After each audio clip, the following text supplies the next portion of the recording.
Hey guys, welcome back to my channel. Today I'm going to be doing a Sephora haul. I've been accumulating some products. I've made quite a few orders. For some reason, I had this video planned and then I got off track. So we're going to be doing quite a large Sephora haul today. I have some fragrance, hair care, makeup, new releases. So I want to share them with you before we do trying new makeup. I typically like to kind of haul my products first if I buy them specifically and then use them in trying new makeup. So I'm sorry for the delay, but we have a big haul to go through. I will link everything down below. If you're new here, I would love you to subscribe, and let's go ahead and jump in and see what I picked up from Sephora.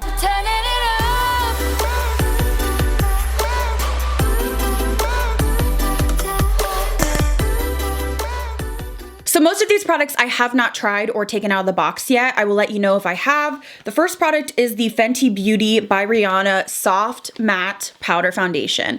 So when I originally saw this, I was like, no, I'm not getting it. I have so many powders, you guys, truly so many. But I got sucked in from everybody kind of raving about it. I picked up the shade 260. So this is what the component looks like, typical Fenty packaging. And when you look at this color in the pan, it looks like it would be fine, but once I put it on my skin, I did try this one day off camera, it swatched darker and it did look patchy, it clung.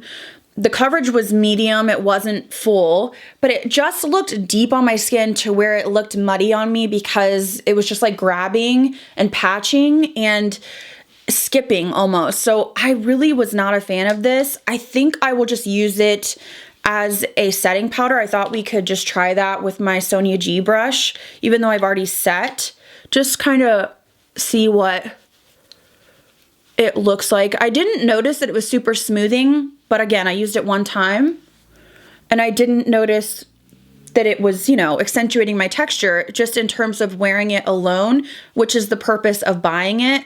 I just don't see myself doing that because it didn't last very well. It looked patchy again, and I really would need a lighter shade, and I'm not going to go back and spend the money to get a lighter shade. But for me, I'll use it as a setting powder or a touch-up powder, but I'm just kind of kicking myself because I don't think that it's going to stand out in the bunch in terms of like smoothing or coverage, so I wish that I wouldn't have bought it just because I don't really need it. Speaking of Fenty, I did go ahead and grab two of her cream glosses. These are the two shades that really stood out to me, and I really haven't used this yet. This is the Gloss Balm Cream.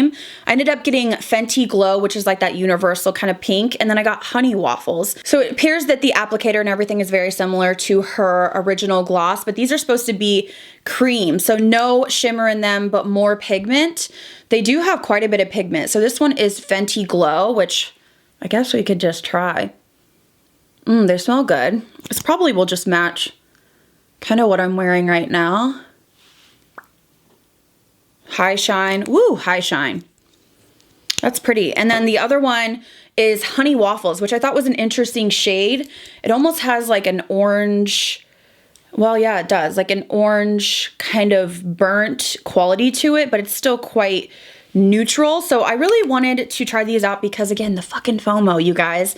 I'm not on Fenty PR, and I do like some Fenty products, don't get me wrong. Like, some of her products are really great, but I feel like I end up buying everything and not everything ends up being a favorite. They're pretty. I'm excited to put on Honey Waffles. I just want to see what it looks like just because it's such kind of an interesting color. But overall, I look back and I'm like, I didn't need any of these Fenty products. So next, let's talk ABH. So this brand really used to be a favorite. It was kind of like the top brand or one of the top brands, and everybody just couldn't wait to see the releases.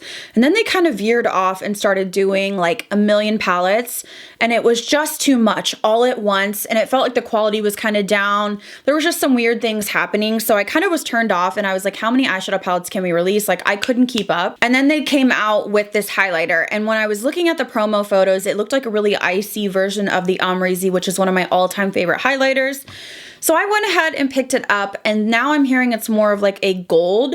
So I haven't swatched it, but I thought we would do it together. So this is the new ABH Iced Out highlighter. So it has a similar look to the Amrezy in terms of just the style of it. Now it comes in a white packaging, but it's the same kind of component. So when you look at it, it shifts almost like that green gold. I have to say the imprint on this is beautiful. So I just swatched it, and it definitely has that kind of iridescent, I don't know, it's like a green shift to gold, which is not my favorite. And I know a lot of people really would prefer like the Omrizi just in a different shade. The texture feels a little bit thinner, a little bit different than the Omrizi, but I mean, presentation is beautiful. I thought we could try it on the face because I don't have much highlight on. So let's see what it looks like on the skin. So it definitely is, I mean, it's there. It's definitely bam, pretty. I will say that on the face, it's not as stark gold as I was expecting.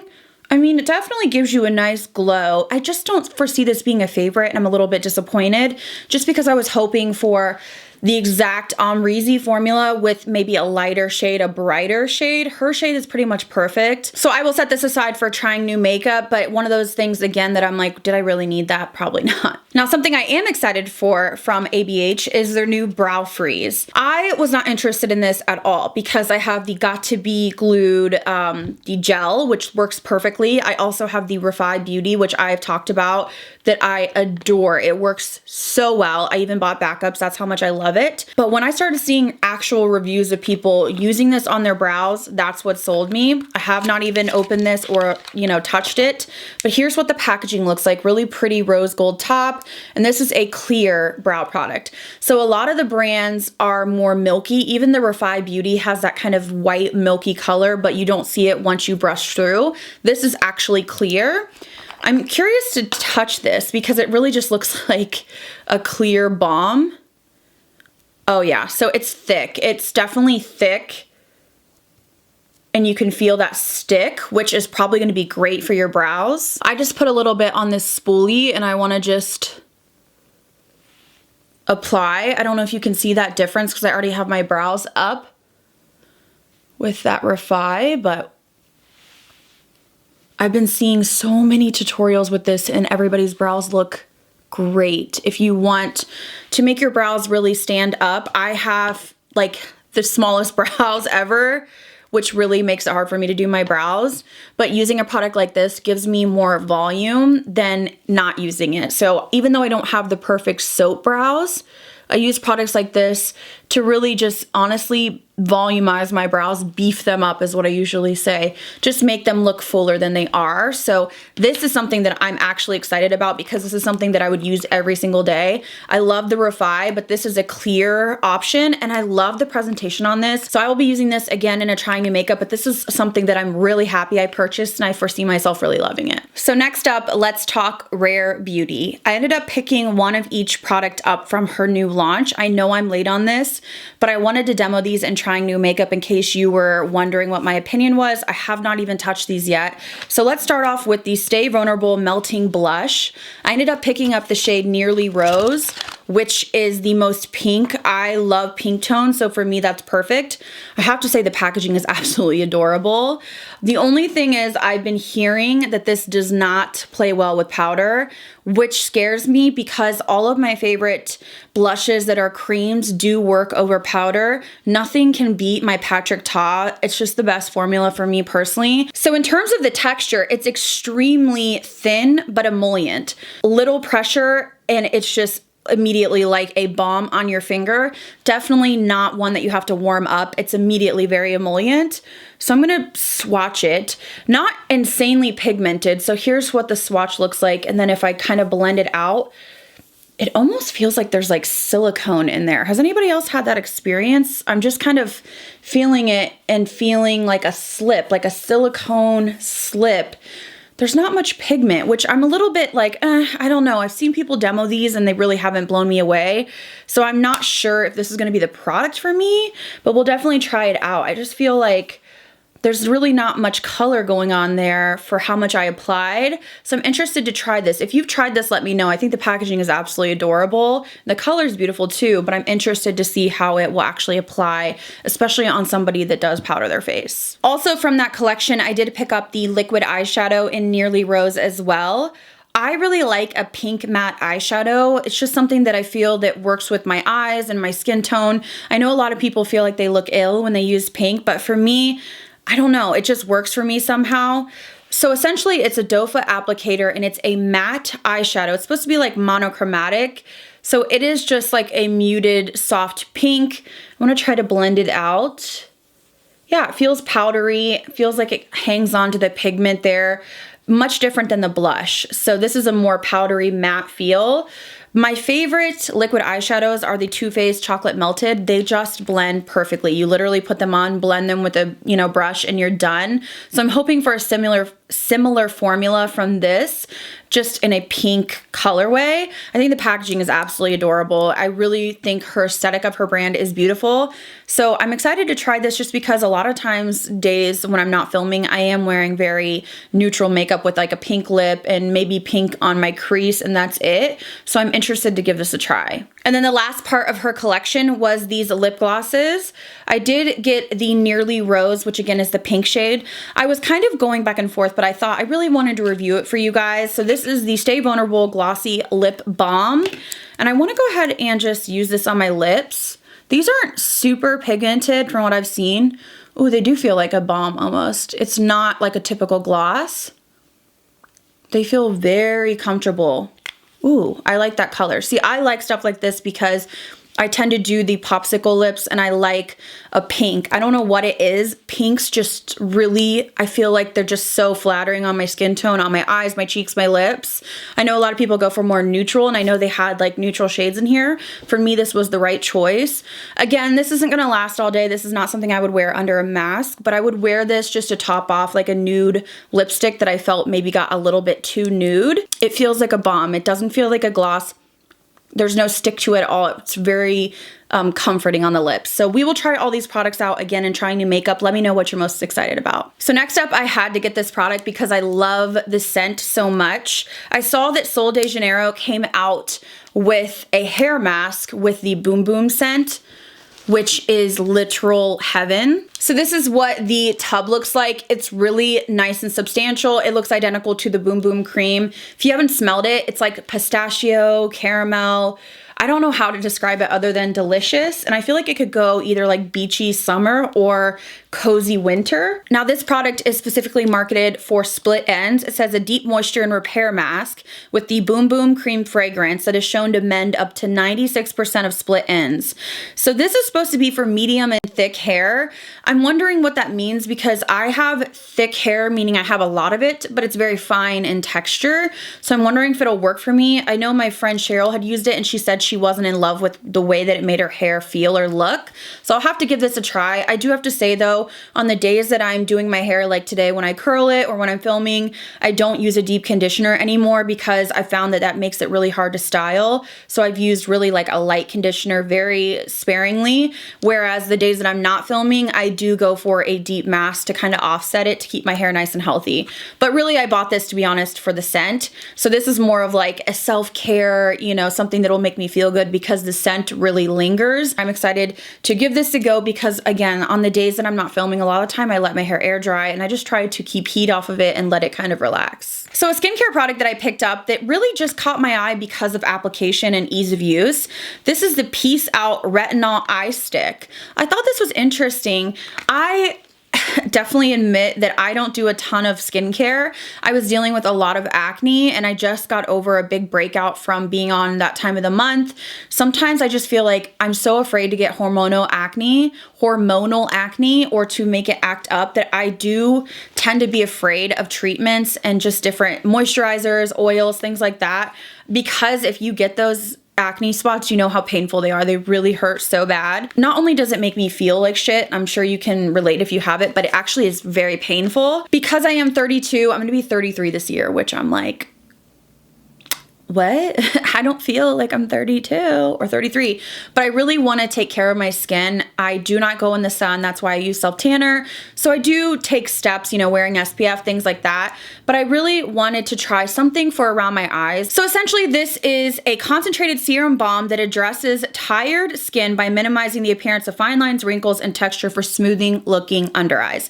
This is what I wanted to get it for. I've noticed I can be a little bit dry under here as well. I just really don't use an eye cream. I just don't use a lot. I really don't. I think less is more for me personally, but I want to up my anti-aging game. So I'm really excited to try this just because the ease of use. I will put this on my nightstand, use it on my under eyes for a few weeks, see if I notice a difference. The price point wasn't bad either. And I really love their patches. They have a lot of great products. They're a little pricey for acne patches, but they do work.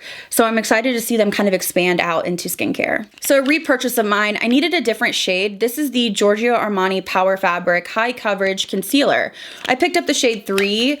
I have been loving this. I have the shade 4, which is a little bit yellow, and I noticed that it's just a little bit dark for my under eyes. It doesn't really do any brightening. I think this is the most blendable, easy concealer to work with. It's not full coverage, even though it says it's high coverage. I would say you can get a good medium, but it's just so hydrating and easy to blend. So this is shade 4, which is what I had. So I picked up 3 because I'm noticing that 4 can be just a little bit dark under my eyes, a little bit yellow, especially if I don't have a self-tan. This blends literally like a dream. You blend it in with your fingers and you're good to go, done.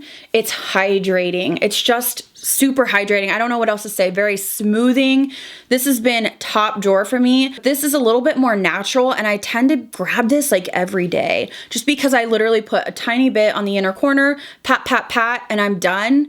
Something about this is just so beautiful. I feel like if you have crepey under eyes, dry under eyes, if you feel like you have mature skin and you want something a little bit more hydrating that isn't heavy or cakey, I would definitely recommend this. So next I splurged and picked up a really expensive perfume that I was hearing everyone raving about. It is sold out and back and sold out and back and sold out, and you can only get it at Sephora. I have fallen in love with Kilian in terms of fragrance, why they're so expensive, but I've just fallen in love with it. And everybody was talking about this fragrance called Angel's Share. This is supposed to be a very boozy, cognac, cinnamon, comforting fragrance, which is typically not my norm, but I kept seeing people rave about it, and it jumped back in stock, so I went ahead and grabbed it. Have to say the packaging is beautiful. This is the box it comes in, and when you take the box off, I mean, it really truly does look like, you know, a glass of whiskey. It looks very boozy, high-end. This fragrance is warm and spicy. The key notes are cognac, hazelnut, and oak wood. It also says it has tonka bean, sandalwood, praline, and vanilla. So for me, I was thinking, okay, cozy, cognac, but with a little bit of spice, but mostly warm, gourmand. And I'm mixed about this. So I have to say, if you like warm, spicy scents, you will like this. It definitely smells to me almost like a cinnamon vanilla cognac. I get that cinnamon dry down. The first thing I smell 100% is cognac. This smells like liquor to me. Smells like expensive liquor with a cinnamon twist. There's a hint of sweetness and it's pretty strong. So for me, this is not my typical scent, but I have to say it's very unique. I don't have anything like this in my collection. I feel that I would only wear this in the winter months just because it does have that, I don't know, that cinnamon, cozy, spicy kind of scent to it. So I don't dislike it, but it's quite strong. I feel like, I don't know, I just smell a cinnamon adult beverage, a cinnamon adult beverage. It's very cozy. I don't know, again, for me, I feel like it's just a little bit sharp. I like a little bit more sweetness. I just don't know if I can see myself like spraying myself with this all over. But again, I just got it. I wore it the other day, just one spray on my wrist, and I could kind of smell it throughout the day. It didn't give me a headache. So I'm just kind of undecided on this. Very expensive, but I feel like if you do like a really spicy cognac kind of scent, I think that you would really love this. You just have to know that this isn't going to be like sweet or musky. It's very spicy. So let's go ahead and finish off the haul with lip products. I went a little crazy. So the first thing I got was one of the Gucci satin lipsticks. I have two of the matte, which the formula is, I mean, it's quite matte. It's not my favorite, but I like them because they have really unique colors. Now those are in really nude tones, so I wanted more of a satin pink. I love pink, as I said before, and moving into spring and summer, I tend to wear pinks most days. I like the nude kind of beigey tones for when I do full glam, but a lot of times throughout the week, I do wear a pink color, and I have to say the packaging on this is absolutely beautiful. I mean, you're paying a high price tag. So I went ahead and picked up the shade Blaze of Noon 200, which looked like a beautiful pink kind of rosewood shade. I have not swatched this yet, but on the actual lipstick, it says Gucci. It really is gorgeous. So I wanna go ahead and swatch it. It's just pretty similar to what I was wearing in the beginning of this video. The formula feels nice and creamy, not super thick. I tend to prefer a satin lipstick. I'm noticing like the Charlotte Tilbury, these, some new ones I picked up from Bare Minerals, the KKW cream lipsticks. I don't really love the matte dry down. So I guess we could apply some, even though I have a ton of stuff on, but it really is basically the color I have on my lips right now, which is my go-to lately. Feels very comfortable, and I would have to say that I prefer this formula to the matte, so I might pick up a couple more shades of this. Has that kind of floral scent. To be honest, right now I'm getting that cinnamon Killian, because it is quite strong, even though I sprayed it one time, so it's kind of offsetting this. So if you're sensitive to fragrance, just know these high-end brands have that, but it kind of comes with like the luxury experience. So 2 more lipsticks that are new to me, but I have been hearing people rave about this for quite a while. These are the Bare Minerals Hydra Smoothing Lipsticks. They're called the Mineralist. I picked up the shade Memory and the shade Grace, both in the pinky color family. I believe my friend Cheryl said Memory was like her favorite. It looks like a darker pink, very similar to what I just swatched from Gucci. So this is what it looks like. I haven't even swatched it yet, but essentially these are supposed to be creamy. Yeah, that looks very similar to the Gucci, but that really means that I'll wear it. This one I have worn, which is the shade Grace. Grace is like my typical go-to light pink. So this is probably my go-to pink for most days, but I have been venturing into a little bit more of like that Your Lips But Better, deeper pink tone. And I have to say I really like the formula on these. It's nice and comfortable. Again, very similar to my Charlotte Tilbury ones that I love. I like a little bit of that hydration. If I'm going for a bullet lipstick, I typically go for a pink or a nude, and then I put a lip liner. So these are both beautiful shades that I'll get a lot of use out of. And the last product I got was a product that I love. I have 2 shades of, but I wanted to get one more. And this was the Fenty Beauty Slip Shine. I adore these, and I originally didn't like them, but I changed my mind. So I picked up a deeper shade. This is Cookies and Cocoa, which is basically like a deeper nude brown. The formula on these are so beautiful. They're so high shine, and they feel like a balm on the lips, but they almost look like you have a lip gloss, like tinted lip gloss on. They just give you such a wet, beautiful color. I really was watching swatch videos and I was like going back and forth, like, which one do I want? Which one do I want? And I ended up with this one. I love Makeout Break and Glazed, which is the 2 that I have, but I wanted a deeper option to throw on with like a dark brown lip liner. So if you're looking for something that is kind of sheer, I mean, these definitely have pigment to them, but not a full colored lipstick that's super hydrating and comfortable, these are incredible. They become one of my favorite formulas. So that is everything for this Sephora haul. I will link all the products down below, but let me know what you want me to use in a trying new makeup first. What are you most excited about? Have you picked up any of these items? Have you tried them? Some of them I'm like, oh, did I really need that? Why did I do that? But you know, I get sucked into the FOMO, and I can always review the products on my channel. So thank you guys again so much for watching. Please subscribe if you're new, and I'll see you in the next video.